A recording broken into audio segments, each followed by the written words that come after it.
Nama lengkap saya Ignis Buah. Saya dari semester 3 Prodi Pendidikan Musik. Di sini saya akan membuat video ujian UAS tentang mata kuliah strategi pembelajaran. Di sini saya akan ambil dari model CAM. Dari model CAM ini saya ada mengambil berbagai tahap. Yang pertama tahap analisis, yang kedua tahap desain, yang ketiga tahap implementasi, yang keempat tahap pengembangan, dan yang terakhir adalah tahap evaluasi. Di mana dari tahap-tahap ini ada dan punya maksud dan tujuan dari setiap tahap. Yang pertama saya melanjutkan di model CAM. Model CAM adalah salah satu model desain instruksional yang menekankan pada posisi perencanaan yang sistematis dalam proses pembelajaran. Di sini ada dia punya tujuan dan dia punya tahap. Tahap yang pertama adalah tahap analisis. Adalah dalam model CAM merupakan langkah awal yang penting dalam proses desain instruksional. Yang pertama, analisis kebutuhan. Yang kedua, karakteristik siswa. Yang ketiga, tujuan pembelajaran. Dan yang terakhir adalah evaluasi awal. Di mana ada 4 dia punya tujuan. Di sini adalah tujuan kebutuhan adalah mengidentifikasi kebutuhan siswa, ditanya pengertian dan keterampilan yang diharapkan membantu menerapkan tujuan pembelajaran yang relevan. Yang kedua, karakteristik siswa itu di antaranya gaya belajar melalui motivasi dan pengalaman sebelumnya supaya dapat disesuaikan dengan dalam model yang merupakan di tahap analisis. Yang ketiga, tujuan pembelajaran itu merumuskan tujuan yang spesifik, terukur dan dapat dicapai. Dan yang keempat adalah evaluasi awal, di mana untuk mengevaluasikan pengetahuan atau keterampilan ini bisa dapat dilakukan untuk melalui tes, wawancara, dan observasi. Yang kedua, tahap desain.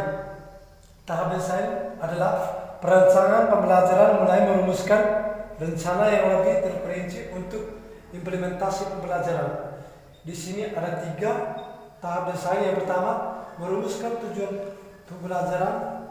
Yang kedua, menentukan konten pembelajaran. Dan yang ketiga, strategi pembelajaran. Di mana merumuskan tujuan pembelajaran adalah menggunakan yang telah disusun untuk mengajar siswa, menyampaikan materi yang telah ada, mengelola kelas dan aktivitas pembelajaran yang sesuai dengan jadwal yang ditentukan. Dan yang kedua adalah menentukan konten pembelajaran, di mana kita menentukan konten pembelajaran adalah memilih materi yang akan diajarkan yang berkaitan dengan tujuan yang telah diterapkan, seperti yang kita mempelajari tentang pembelajaran musik sepertinya begitu. Dan yang ketiga, strategi pembelajaran. Strategi pembelajaran adalah teknik mengajar yang digunakan untuk menyampaikan konten, bisa mencakup pendekatan seperti pembelajaran kolaboratif.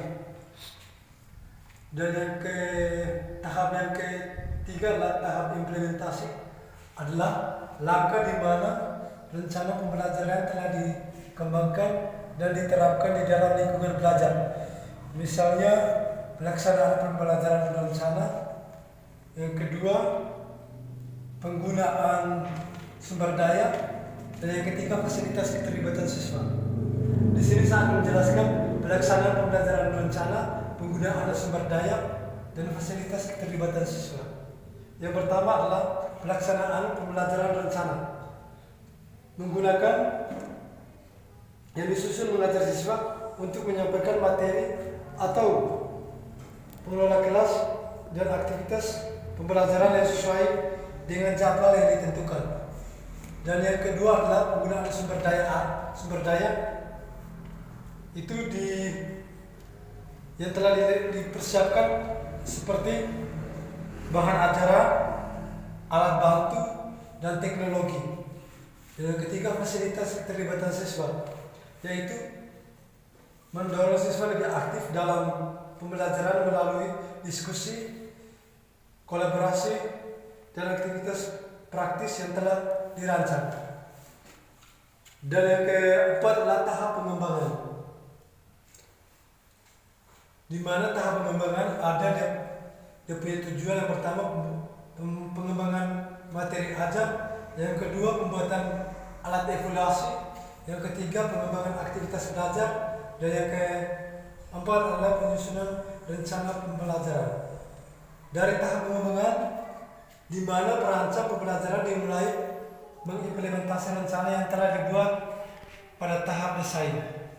Pengembangan ini materi ajar adalah menghasilkan bahan ajar yang diperlukan seperti modul, buku, presentasi, dan sumber daya lainnya. Dan yang kedua adalah pembuatan alat evaluasi. Itu menyusun nilai seperti kuis, tes, atau evaluasi lainnya yang digunakan untuk mengukur pencapaian siswa. Dan yang ketiga adalah pengembangan aktivitas belajar.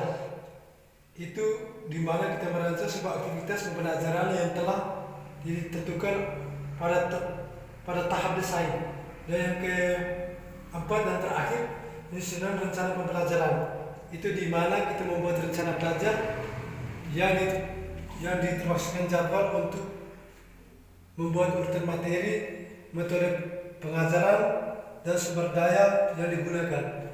Dan yang terakhir adalah tahap evaluasi yang penting untuk menilai efektivitas dan proses pembelajaran yang telah dilaksanakan. Di sini tahap evaluasi ada 4. Yang pertama, evaluasi hasil pembelajaran. Yang kedua, penggunaan evaluasi, alat evaluasi. Yang ketiga, analisis data. Dan yang terakhir adalah refleksi.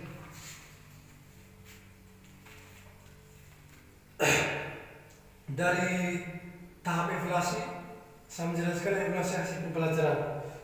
Itu di mana mengukur pencapaian seseorang siswa terhadap tujuan pembelajaran yang telah diterapkan melalui penilaian yang telah dilaksanakan.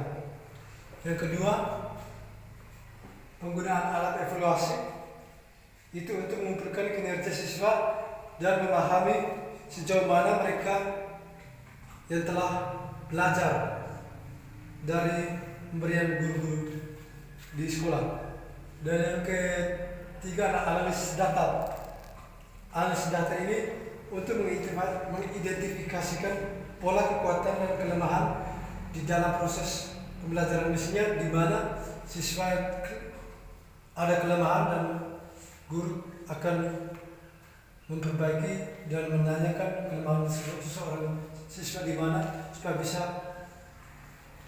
mengasah lagi dia punya pola pikir.